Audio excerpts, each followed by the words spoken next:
Bonjour, bienvenue au Collège du quotidien.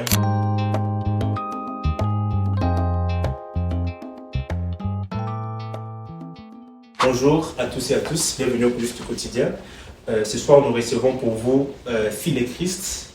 Alors, il y a deux personnes avec nous ici qui vont commencer par se présenter avant que nous puissions commencer. Bonjour monsieur, comment vous allez? Bonjour, je vais bien et j'espère que vous aussi. Moi aussi je vais bien. Bonjour monsieur, comment vous allez? Très bien, merci. Et vous? Merci, moi aussi je vais bien. Comment on vous appelle? Moi, c'est Patrick Moukadi. Patrick Moukadi. Et moi, c'est Junior Nana. Ok, merci pour votre présentation. Alors, nous sommes là pour Ciné-Christ. Ciné-Christ, parlez-nous un peu de Ciné-Christ, votre parcours, comment ça a commencé, d'où est venue l'idée? Alors, Ciné-Christ, c'est une histoire assez longue, mais on va essayer de faire bref. Ciné-Christ est venu d'une discussion entre amis. Vous savez, à l'époque, on avait l'habitude de nous réunir pour parler de tout ce qui concerne Christ, de faire des débats, surtout des débats bibliques entre amis.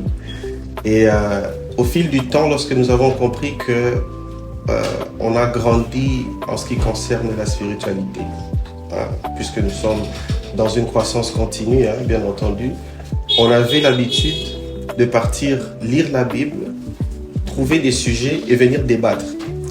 Alors, à un certain moment, on n'avait plus rien à débattre parce qu'on avait presque parcouru les sujets qui fâchent un peu. Et donc, on s'est dit, mais pourquoi ne pas partager cette expérience aussi avec nos frères qui sont à l'extérieur. Et donc, on s'est dit, mais comment le faire? Et donc... Après, on a eu l'idée de projeter un film. C'était en quelque sorte un réveil. On voulait ramener aussi une nouvelle touche dans l'œuvre de Dieu. On s'est dit, qu'est-ce qu'on peut ramener de nouveau? On a dit, bon, on va essayer de projeter un film. Et dans ça, on va capturer en fait l'attention. Donc si je comprends bien, tout est parti d'une idée ou d'un rassemblement entre jeunes. Tout est parti d'un rassemblement et ces rassemblements avaient pour objectif, en fait on avait un petit slogan. Moi je dois connaître la Bible plus que toi. Et quand j'ai l'impression que je découvre quelque chose d'assez nouveau, je viens entre amis, je dis est-ce que vous savez que dans la Bible, il y a ça, il y a ça. Alors, c'est lui qui doute de ça et que moi je te prouve le contraire, je te dis tu ne feuillettes pas. Prends le temps de feuilleter, prends le temps de lire la Bible. En gros, c'est un projet christocentrique. Exactement. Ok, voilà. Ça c'est très bien. Donc je retiens, c'est un projet christocentrique. Et puis, quelle est la mission de Ciné-Christ? Alors, la mission de Ciné-Christ principale, c'est l'évangélisation. De rapprocher le monde et principalement les jeunes du Christ de manière audiovisuelle. Et il y a aussi un homme de Dieu qui a toujours l'habitude de dire que non, il faut complexer les égarés. On essaie en fait de faire ce que le monde fait, mais en Christ.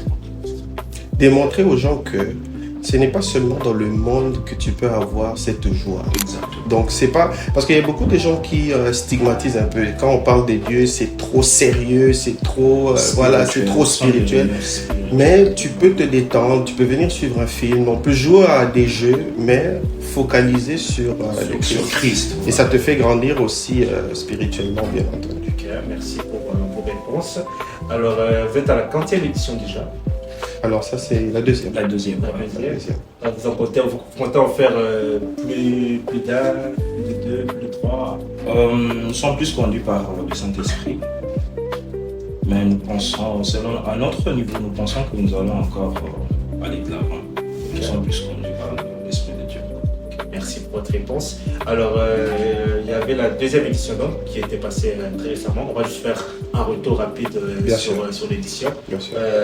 L'édition vient de se terminer. Quel bilan faites-vous de l'édition? Est-ce que vous avez une cible précise ou des âmes à gagner par exemple ou un objectif précis pour l'édition 2? Alors, bien sûr, vous savez, c'est une satisfaction qu'on a.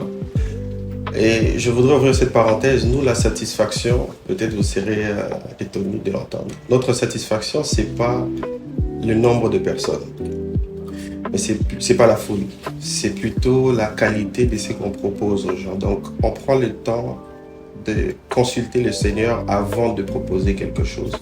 Et c'est plus le message qui est transmis qui peut permettre aux gens de revenir vers le Seigneur. C'est ça le plus important.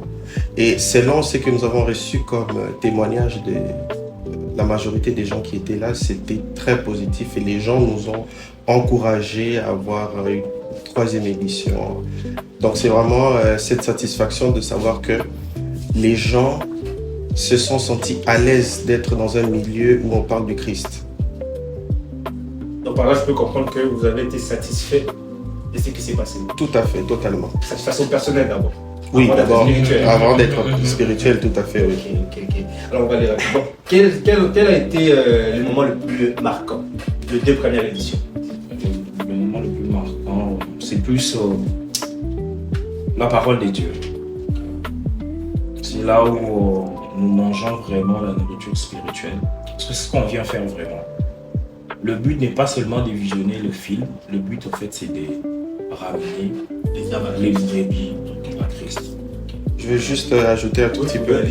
Au-delà de ça, ça c'est vraiment personnel, hein. C'était pendant le film et surtout la deuxième édition où j'ai vu il y avait des gens qui pleuraient.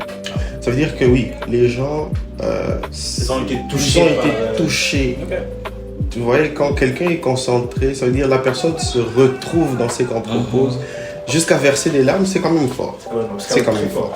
C'est fort, il faut le souligner. Et puis, on a parlé de moments marquants, mais quel a été le moment peut-être triste, ou le moment où vous vous êtes dit, peut-être je ne le ferai plus?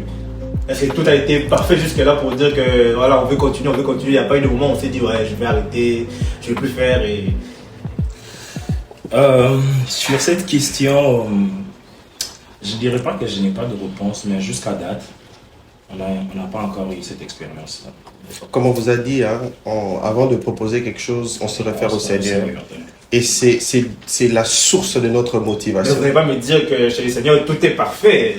Non, c'est le Seigneur, voilà, tout est parfait. Que tout est parfait, que vous n'avez pas eu de couac. Parce que c'est le Seigneur. Là, on est en train de faire une émission. Je pense que c'est le Seigneur, tout doit être parfait. Il n'y a pas eu de moment où vous avez senti un petit doute, par exemple? Sur le plan humain, si on réfléchit en tant qu'humain, on peut avoir quelques doutes.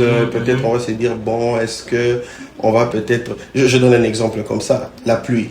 Okay. Vous savez, le jour, le 18 juillet dernier, il a plu. On se disait, Ciné Christ, c'est pas pour nous, c'est pour la jeunesse, c'est pour tout le monde. Et s'il pleut, ça peut empêcher, bien entendu, les gens de venir et ça peut nous empêcher parce qu'on avait prévu beaucoup de choses à faire, surtout à l'extérieur. Donc, ça pouvait perturber aussi les choses. Et donc, c'est des petites craintes comme ça, voilà. Mais quand vous êtes avec Dieu, on avait la foi. On avait la foi et la pluie s'est arrêtée pile poil à l'heure où on avait voulu. Ça, c'est une bonne chose. Donc, vous m'invitez aussi à venir dans le Seigneur parce que moi, je suis... j'ai l'impression quand vous parlez que je n'ai pas encore... J'ai l'impression d'être trop loin. Ah ouais. Non, dans le Seigneur est bon. C'est une croissance perpétuelle. Ouais. Chaque jour que tu te réveilles, considère que tu avances encore. Tu te rapproches du Seigneur. Ça, c'est une très bonne réponse. Et puis, y a-t-il un témoignage particulier ou une anecdote par rapport à vos débuts, tout ce qui s'est passé jusqu'ici? Un témoignage particulier, une anecdote? Bon, moi, ce qui m'a plus marqué pour la deuxième édition, je suis en train de parler avec une personne qui venait de Trois-Rivières. Et la personne était en train de me dire que non, elle était en train de douter au fait. Elle se disait, en tant que jeune, organiser un truc comme ça. Elle connaissait déjà, elle avait déjà défini la fin de l'histoire. Mais en entrant déjà, et puis quand elle a commencé à visionner les films, avant même que le film prenne fin, elle a réalisé que non, c'était vraiment une réunion spirituelle où Dieu était en train de visiter les gens. Et elle a été visitée, elle nous a bénis et c'est vraiment ça m'a beaucoup marqué. Pour abonder dans son sens, il y a quelqu'un qui m'a appelé pour me dire, tu sais, j'ai suivi le film, j'ai suivi la prédication et j'ai pardonné à ceux que je devais pardonner. Vous voyez, donc vous pouvez voir jusqu'où ça peut libérer les gens, le simple fait d'être assigné Christ. Parce que le pardon, c'est une force qui libère. Donc il y a des gens, et c'est pas une personne, hein, 2, 3. Donc ça, c'est des témoignages comme ça qu'on peut... Et puis il y a une anecdote particulière, une blague, quelque chose comme ça qui s'est passé, quelque chose de marrant. Oui, pendant les jeux, je lance ça comme ça, pendant les jeux, parce que vous savez, quand on fait des jeux, on propose des prix. Oui. Cette année, c'était soit un tour en hélico ou une journée spa. Et donc, le gagnant, il était là et puis on lui dit, bon, qu'est-ce que tu choisis? Il se retourne dans la salle. Il y avait, je pense, sa madame qui était là. Il dit, bon, je laisse le choix à madame. Et madame était un peu timide, mais bon, finalement, ils ont choisi un tour. Un peu comme Chancel Mbemba, c'est pas moi. Voilà, c'est pas moi, c'est madame. C'est ça, ouais. Alors, comme à l'accoutumée ici, on aime un peu parler de chiffres. Alors, on va parler de coulisses de l'organisation. Okay. C'est vrai, on a parlé du côté spirituel, c'est très bien, les âmes ont été touchées. Alors, je vais commencer par la première question. Combien de temps faut-il pour organiser un tel événement? Parce que vous n'allez pas me dire que vous êtes réveillé un matin comme ça, vous avez eu une idée, vous avez prié, vous avez directement organisé l'événement. Combien de temps approximatif ça peut prendre pour organiser un tel événement? Déjà, nous, on a une date qu'on a toujours calée et que on a toujours dit ça, on a toujours appelé cette date-là comme une date prophétique. Et on s'est toujours préparé par rapport à cette date-là. Et les temps, je dirais, ça nous a pris max 4 mois de préparation.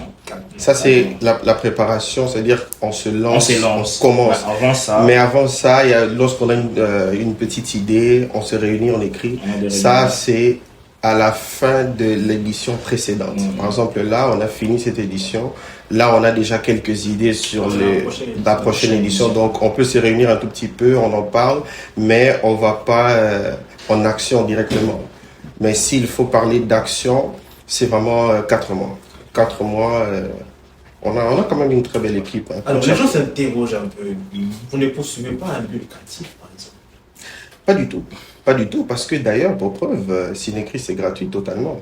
C'est gratuit. Et pour la petite anecdote, il y a des gens qui disent « Ah oui, mais il faut quand même faire payer, tout ça. » Mais vous savez, comme on vous a dit tout à l'heure, on le fait sur instruction de Dieu, du Seigneur.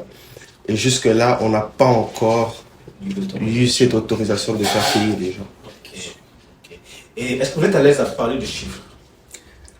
De chiffres en termes de budget? Oui, en termes de budget, par exemple. Parce que les gens aimeraient quand même savoir combien ça coûte organiser un tel événement. Ok, c'est vrai, on est là, on est chrétien, et oui, voilà. On a fait un événement qui a amené un grand public et à nos propres frais surtout. C'est quand même énorme. Moi je dirais sur cette question, et c'est l'Éternel qui est en train de prendre en charge. Ah, papa, éternel. Éternel, donc ça sera un peu difficile. Donc Dieu est descendu de son trône, vous a révélé. Dieu pourvoit. Il nous a envoyé des anges. Avec des contributions de... Non, pas des contributions. Non. Dieu parce que ça demande quand même de l'argent. Oui, bien sûr. Ça demande de l'argent. On est en train de pouvoir, oui, mais combien, papa? Combien? C'est souvent la question un peu qui fâche, hein, même quand on pose à quelqu'un, c'est quoi ton salaire? Tu vois, ce qu'on peut dire, c'est que c'est par fonds propres. Ouais. De Cinéchrist. Quand je dis Cinéchrist, c'est pas Patrick, c'est pas moi, mais c'est l'équipe Cinéchrist.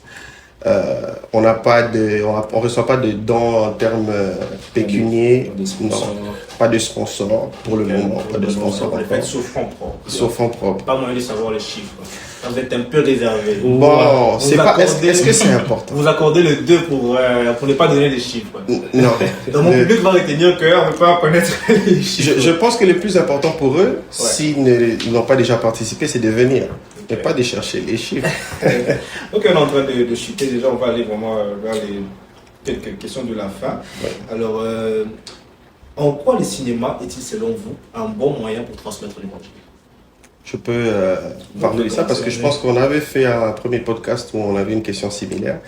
Et ma réponse à cette question a été toute courte pour dire le film peut être vu comme une histoire. Et une histoire, on n'a pas besoin forcément de la vivre pour se retrouver. Comme je vous ai parlé tout à l'heure, il y avait des gens que j'ai vus en train de pleurer. Ça veut dire que ce sont des gens qui se sont retrouvés dans cette histoire. Et par une histoire, on peut être conseillé, on peut être affranchi. Et donc, par une histoire, c'est comme la Bible, c'est un récit, c'est une histoire qu'on nous raconte qui nous permet de nous sanctifier. Donc, un film peut être un tremplin vers la foi, dans ce sens. Ok, en tout cas, merci pour vos réponses. réponse. On est en train vraiment de chuter rapidement. Mhm. Alors, si les personnes sont intéressées à pouvoir contribuer, comment est-ce qu'ils peuvent contribuer? Comment est-ce qu'ils peuvent vous joindre, vous atteindre? Quels sont les moyens de communication les plus faciles, les plus rapides pour vous? Déjà sur nos affiches, il y a nos numéros qui sont là. On a aussi nos réseaux. Il y a Instagram, il y a aussi, nous avons aussi un compte TikTok. Ils peuvent écrire. Sur Instagram, Cinéchrist, vous pouvez écrire. Ouais, il y aura quelqu'un qui va répondre. Il y a quelqu'un qui répondra certainement. On ne peut pas vous dire exactement c'est quoi la réponse parce que vous savez, on n'a pas l'habitude de gérer, de délibérer une question à deux. On aime associer tout le monde et on va délibérer ensemble. D'accord, en tout cas. Merci pour votre temps. Alors, vous allez juste regarder la caméra. Oui. Et puis adresser, je sais pas, à tour de rôle, je ne sais pas, vous allez adresser un message de la fin aux personnes qui vont vous suivre. Ok. Merci à tous les auditeurs et auditrices. Et on vous souhaite de demeurer sous la protection divine. Merci à ceux qui étaient à l'édition de Dessiner Christ et ceux qui n'ont pas eu la chance d'être. On vous invite fortement à être à l'affût sur notre page Instagram pour voir nos nouvelles et éventuellement de venir participer à la 3e édition de Dessiner Christ. Que Dieu vous bénisse. Ouais, merci déjà pour le coulisses quotidien de nous recevoir. Moi, le dernier mot que j'ai, c'est Jésus revient bientôt. Alors, en tant que jeune, donnez vos vies à Christ. Ciné Christ est là pour vous amener aussi à Christ. C'est ça. Alors, une toute dernière chose que je fais toujours à la fin avec mes invités, à combien de pourcents recommandez-vous le coulisses? Par rapport à la qualité, par rapport à l'accueil, tout ce qui va avec. En tout cas, l'accueil était impeccable. Hein. Ouais. Je me suis senti chez moi, donc 100%. Je suis très sincère, c'est pas pour vous flatter, mais 100%. Vous êtes chez vous ici. Merci. En tout cas, merci beaucoup, M. Nana. Merci beaucoup, M. Patrick, pour votre participation. Merci à vous. Merci aussi à vous d'avoir suivi notre émission. N'oubliez pas de vous abonner au Coulisses du quotidien, Instagram, TikTok et YouTube. Et nous nous retrouvons très bientôt pour les prochains épisodes. Merci.